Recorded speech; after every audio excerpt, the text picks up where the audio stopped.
La fuente de la vida. Un viaje a través de los siglos y la historia de la humanidad.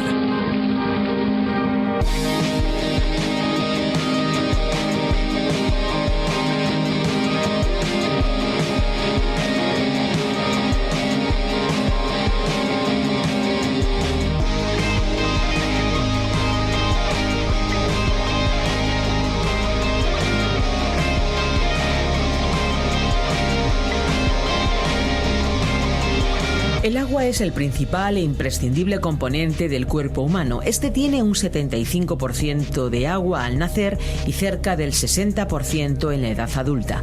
El cerebro es 75% agua, la sangre 92%, los huesos 22% y los músculos 75% agua. Igualmente hay que decir que el agua es utilizada por el cuerpo para ayudar a eliminar las toxinas y los productos de desecho. Si el cuerpo carece de agua, el corazón, por ejemplo, tiene que trabajar más para bombear la sangre oxigenada a todas las células, lo mismo para el resto de los órganos vitales, y esto provocaría agotamiento.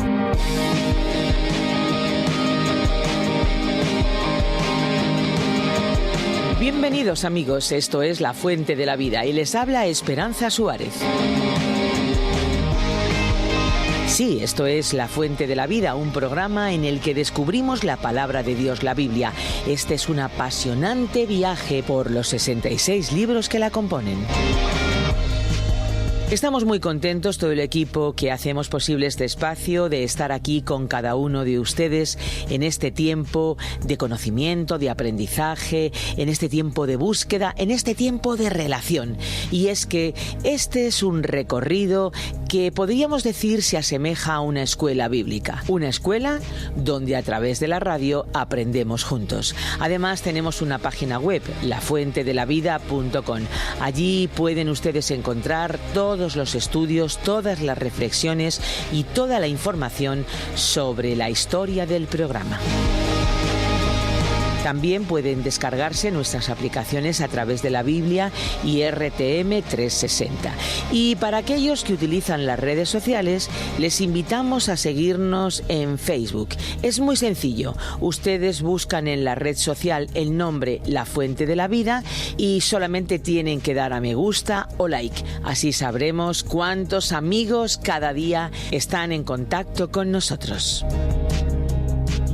Jesucristo es aquel que nos guía hacia Dios. Cuando creemos en Él y le reconocemos como nuestro Señor y Salvador, caminamos guiados por Él. Él nos ayuda a no desviarnos, a perseverar sin salirnos de esa vía angosta y difícil, pero que lleva a un destino mucho mejor que cualquier sitio que pudiéramos imaginar. Nos lleva a la Nueva Jerusalén, al cielo. Hoy seguiremos en el capítulo 14 del Evangelio de Juan, donde aprenderemos más sobre quién es Jesucristo y lo que puede hacer por nosotros.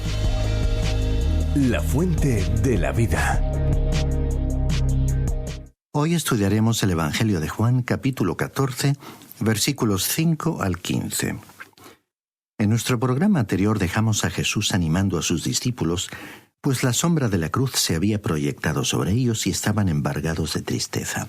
Acababa de decirles que iba a preparar un lugar para ellos en la casa del Padre y que un día vendría a buscarles para llevarles allí con él. En ese momento uno de ellos le hizo una pregunta, y con ello damos comienzo a nuestro estudio bíblico de hoy. Leamos el versículo 5 de este capítulo 14 del Evangelio de Juan. Le dijo Tomás: «Señor, no sabemos a dónde vas. ¿Cómo pues podemos saber el camino?» Allí se encontraba sentado Tomás, el que dudaba. Parece que Tomás siempre estaba haciendo preguntas y planteando dudas. Claro que nos alegramos de que él hubiera estado allí ese día y que le hubiera hecho esta pregunta al Señor, porque era una buena pregunta. Y a mí también me hubiera gustado habérsela hecho si hubiera estado allí presente. Si él no hubiera hecho esta pregunta, nosotros tampoco habríamos tenido la maravillosa respuesta de Jesús, que fue una clara expresión del Evangelio en pocas palabras. Leámosla en el versículo 6. Jesús le dijo: «Yo soy el camino, la verdad y la vida. Nadie viene al Padre sino por mí». El artículo en griego es un adjetivo. Jesús dijo: «Yo soy el camino».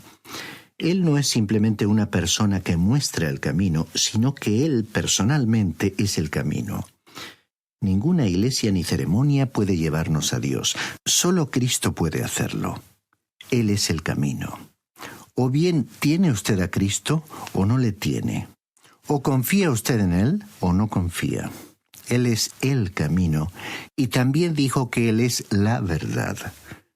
No dijo que simplemente nos hablaba la verdad, aunque sí la hablaba. Él establece las normas de la verdad. Él conduce al conocimiento de la verdad, y Él es la verdad, y es la vida. No solo declaró que estaba vivo, Él es la fuente, el origen de la vida, desde el nivel vegetal más inferior de la vida hasta el nivel espiritual más elevado de la vida. Luego el Señor dijo: «Nadie viene al Padre sino por mí». Y aquí Él hizo de todas las religiones, sectas, cultos e ismos un callejón sin salida. Dijo que el único camino a Dios era Él mismo, y esta fue una declaración dogmática.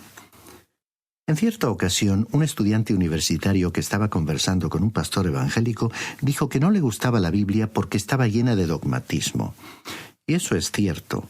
Él se refirió a este versículo y dijo: «Esto es dogmático». Y en realidad lo es, estimado oyente, porque el dogmatismo, es decir, la aceptación de principios innegables, es característico de la verdad. También los maestros en las escuelas son dogmáticos. Si no lo cree, pregúntele a sus hijos si son o no dogmáticos cuando explican los principios inalterables de las operaciones matemáticas. Tenemos que reconocer que una de las características de la verdad es su dogmatismo. Pero por otra parte, es importante entender que todo dogmatismo no es verdad. Hay mucha ignorancia protegida por el dogmatismo.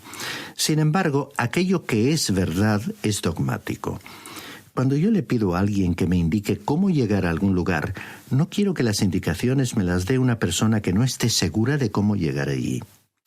¿Sabe usted que millones de personas, por más de 2000 años, han estado viniendo a Cristo en base a la declaración de Jesús: «Yo soy el camino», y han comprobado que es correcta? Las ha conducido al cielo. ¿Por qué no la pone usted a prueba? Él dijo que no hay otro camino para llegar al cielo sino solo por Él. ¿Es Cristo su Salvador hoy en día?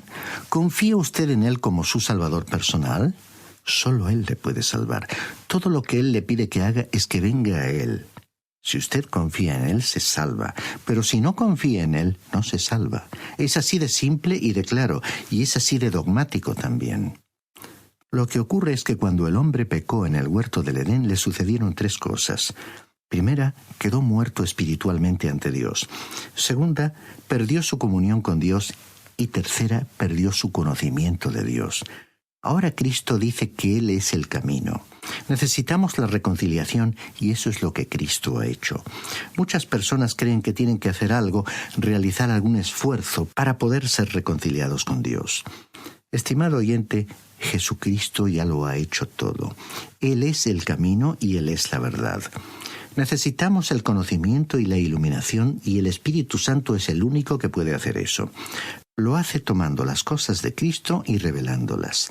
Cristo es la verdad y es la vida. Todos estábamos espiritualmente muertos en delitos y pecados y necesitábamos la regeneración. Él es el camino y la verdad y la vida. Él nos trae vida nueva mediante el nuevo nacimiento. Permítanos decir aquí otra cosa más. Judas representa al diablo porque el diablo entró en él y Judas fue vencido por el diablo. Simón Pedro, por su parte, fue vencido por su propia naturaleza y confiando en ella negó a nuestro Señor Jesucristo.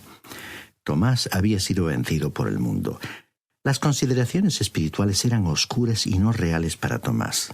Es posible que estemos equivocados, pero creemos que Tomás empezó a comprender allí en el aposento alto. Creemos que era sabio en cuanto a las cosas de este mundo y que era materialista. Había sido apóstol por 3 años, pero todavía no comprendía las cosas espirituales. Jesús le dio esta maravillosa respuesta y abrió sus ojos a la realidad espiritual. El Señor Jesús continuó hablando aquí en los versículos 7 y 8 de este capítulo 14 de Juan y dijo: «Si me conocierais, también a mi Padre conoceríais, y desde ahora le conocéis y le habéis visto». Felipe le dijo: «Señor, muéstranos el Padre y nos basta. Felipe era un individuo muy tranquilo, lo opuesto al locuaz Pedro. Creemos que Felipe habló muy rara vez. Tenía un nombre griego y algunos creen que era griego, y bien pudo haberlo sido, pero también pudo haber sido un judío con nombre griego. Felipe era un hombre extraordinario, porque cada vez que le vimos en el relato estaba trayendo a alguien a Jesús. Usted recordará que él fue quien trajo a Natanael. Felipe era una persona de pocas palabras, mientras que Natanael siempre tenía algo ocurrente que decir. Felipe era el hombre serio, mientras que Natanael era más bien humorista. Pero aquel Felipe tranquilo fue quien trajo a los hombres a Jesús. Recordemos que los griegos vinieron a él diciendo que querían ver a Jesús. Y aquí en este versículo 8 de Juan capítulo 14, Felipe expresó la ambición más alta que puede tener un hombre, el deseo más noble expresado por una persona en toda la Biblia. Señor, muéstranos el Padre. Estimado oyente, permítanos hacerle una pregunta personal. ¿Cuál es el deseo de su vida? ¿Cuál es su meta final? ¿Quiere usted enriquecerse? ¿Quiere labrarse un nombre y una posición para sí mismo? ¿Quiere educar a sus hijos? ¿Quiere criarlos en la disciplina y en la instrucción del Señor? Nuestras metas pueden ser dignas, sin embargo, la meta más alta y noble es la que expresó Felipe, es decir, el deseo de ver a Dios. Ahora notemos la respuesta que Jesús le dio a Felipe aquí en el versículo 9. Jesús le dijo: ¿Tanto tiempo hace que estoy con vosotros y no me has conocido, Felipe? El que me ha visto a mí ha visto al Padre. ¿Cómo pues dices tú, muéstranos al Padre? Felipe sabía por las Escrituras del Antiguo Testamento que Moisés había visto la gloria de Dios y que Isaías tuvo una visión de la gloria de Dios. No creemos que debamos interpretar la respuesta de Jesús como un reproche para Felipe. Jesús le dijo que había hecho muchos milagros, y aunque Felipe no había visto la gloria de Dios como la vieron Moisés e Isaías, había visto a Jesús, había oído sus palabras y presenciado sus obras. Todo lo que Felipe quería ver ya lo había visto en Jesucristo. Había visto a Dios, porque en Cristo había una mayor y más completa revelación de Dios que cualquier revelación dada en el Antiguo Testamento. Felipe tuvo la más grande revelación de Dios porque él le había visto encarnado como un ser humano y había estado con él por 3 años. Recordemos que el autor de la carta a los Hebreos dijo en el capítulo 1, versículo 3 de esa carta, que Jesús es el resplandor de su gloria y la imagen misma de su sustancia. Y aquí en este versículo 9 de Juan capítulo 14, Jesús le dijo a Felipe: el que me ha visto a mí, ha visto al Padre.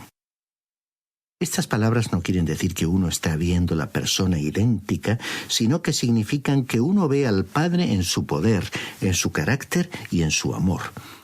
En el capítulo 4, versículo 24 de este Evangelio de Juan, Jesús le dijo a la mujer samaritana: Dios es espíritu, y los que le adoran, en espíritu y en verdad es necesario que le adoren. De la misma manera, al comienzo de este Evangelio, en el capítulo 1, versículo 18, Juan dijo que a Dios nadie le vio jamás. El unigénito Hijo que está en el seno del Padre, Él le ha dado a conocer. Es a Jesucristo a quien vemos. Vamos a pasar toda la eternidad con Él. Para aquellos que le amamos, la meta de nuestras vidas es conocerle cada vez más. ¿No cree usted que es de vital importancia que usted venga a conocerle? En el versículo 10 de este capítulo 14 de Juan, el Señor Jesús continuó hablándole a Felipe y le dijo: ¿No crees que yo soy en el Padre y el Padre en mí? Las palabras que yo os hablo no las hablo por mi propia cuenta, sino que el Padre que vive en mí, Él hace las obras. El Señor Jesús aquí destacó el testimonio de sus palabras y de sus obras. Eran lo mismo, lo uno era igual a lo otro. Él era perfectamente coherente. En cambio, nuestro problema es hacer que nuestras palabras y nuestras obras coincidan. Hacemos grandes declaraciones y expresamos testimonios notables, pero ninguno de nosotros vive una vida perfecta. Es por este motivo que cada cristiano debiera dedicar un tiempo para la confesión. Como vimos en el capítulo 13, Jesús dijo que Él tenía que lavarnos para que pudiéramos tener comunión y compañerismo con Él. Son demasiados los cristianos que pierden su comunión con Dios porque creen que son buenos creyentes, pero sus palabras y sus obras no son coherentes. Es necesario confesar esa situación. ¿Se ha fijado usted alguna vez que el Señor Jesús nunca apeló a su propia mente ni a su propia voluntad para tomar una decisión? Él dijo: las palabras que yo os hablo no las hablo por mi propia cuenta, sino que el Padre que vive en mí, Él hace las obras. Cuando Él hablaba, expresaba la voluntad del Padre. Todas sus obras emanaban de la voluntad del Padre. Por lo tanto, le dijo a Felipe que cuando él oía las palabras de Jesús, estaba oyendo las palabras del Padre, y cuando veía las obras de Jesús, estaba viendo al Padre obrando por medio de Jesús. Usted habrá observado que Jesús tuvo interrupciones durante su discurso. Primero fue Pedro y luego Tomás, y a continuación Felipe. Pero Jesús continuó pronunciando su discurso hasta el versículo 22, donde sería interrumpido nuevamente. Continuemos pues con el versículo 11 de este capítulo 14 de San Juan. Creedme que yo soy en el Padre y el Padre en mí. De otra manera, creedme por las mismas obras. Jesús dijo que si sus palabras no podían hacer que creyeran, entonces sus obras debían conducirles a la fe. Continuemos leyendo el versículo 12. De cierto os digo, el que en mí cree, las obras que yo hago, él también las hará, y aún mayores hará, porque yo voy al Padre. Cuando nuestro Señor estuvo aquí en esta tierra, hizo grandes obras y milagros. Estos apóstoles hicieron los mismos milagros. Sanaron a los enfermos y levantaron a los muertos. Con todo, Jesús dijo que aquellos que creyesen en Él harían mayores obras. ¿Cuál es la obra mayor que harían? En el día de Pentecostés, Simón Pedro, que había negado a Jesús en la noche en que fue arrestado, predicó un sermón y 3,000 personas creyeron en el Señor. Pensamos en las personas que a través de los años han dedicado sus vidas para alcanzar a hombres, mujeres y niños para Cristo. Pensamos en los misioneros que han ido a tantos países del mundo predicando a un Salvador crucificado, resucitado, glorificado y que vendrá otra vez, a fin de que los que oigan puedan aceptar a Cristo y nacer a una nueva vida. Ese es un milagro mayor que el de sanar a los enfermos, ¿no le parece? ¿Qué es mejor, sanar el alma o sanar el cuerpo? Cuando el Señor Jesucristo estuvo en la tierra, hizo el milagro de levantar los cuerpos físicos de los seres humanos, pero nosotros tenemos el privilegio de predicar a Jesucristo para que las personas, en cuerpo y alma, puedan vivir eternamente. El logro supremo es traer a los hombres y a las mujeres a una correcta relación con Dios.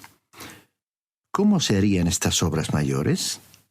El Señor Jesucristo dijo aquí al final del versículo 12, porque yo voy al Padre. Era Jesucristo mismo quien todavía estaba obrando, pero hoy Él está actuando por medio de instrumentos humanos.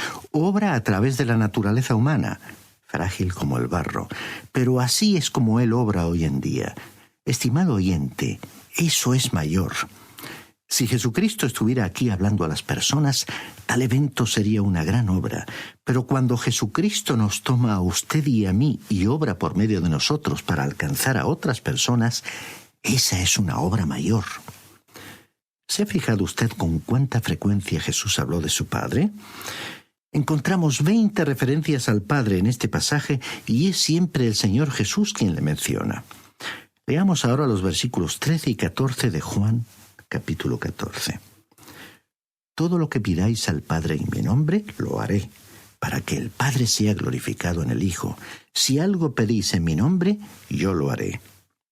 Él continuó diciendo que estas obras mayores serían el resultado de la oración. Desafortunadamente, la evangelización por medio de la oración está descuidada en nuestro tiempo. El Señor dice aquí, y todo lo que pidáis al Padre en mi nombre, lo haré. Estos versículos han sido con frecuencia mal entendidos.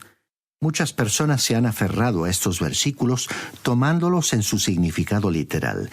Dicen que han orado, pero que Dios simplemente no ha contestado su oración. Luego preguntan qué pudo andar mal. Bueno, lo que ocurre es que están leyendo algo en el versículo que en realidad no está allí.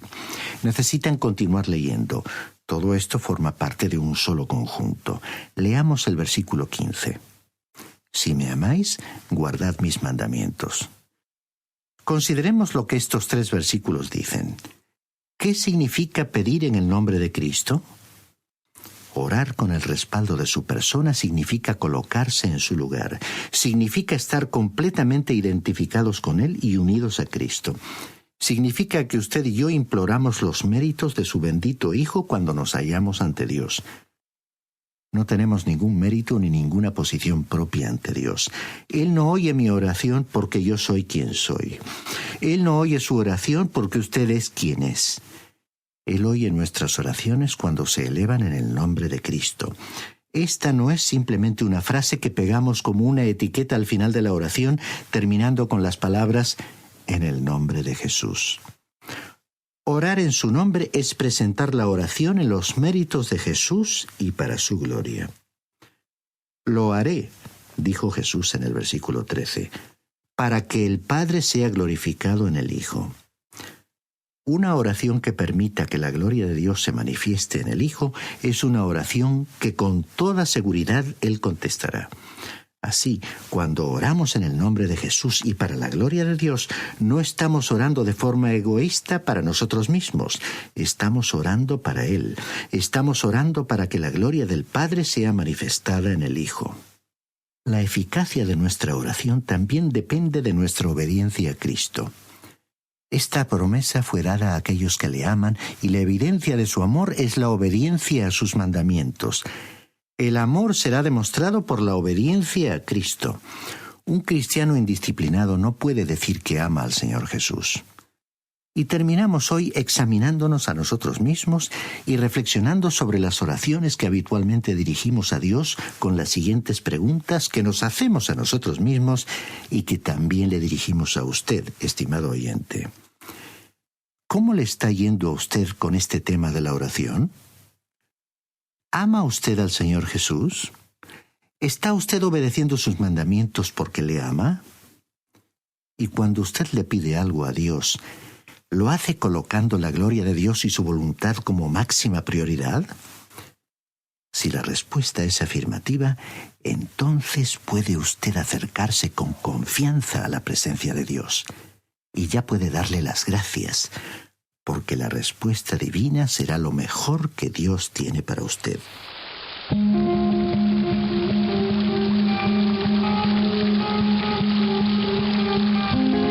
Querida amiga, querido amigo, ¿cómo nos alegraría conocer la opinión suya sobre este espacio?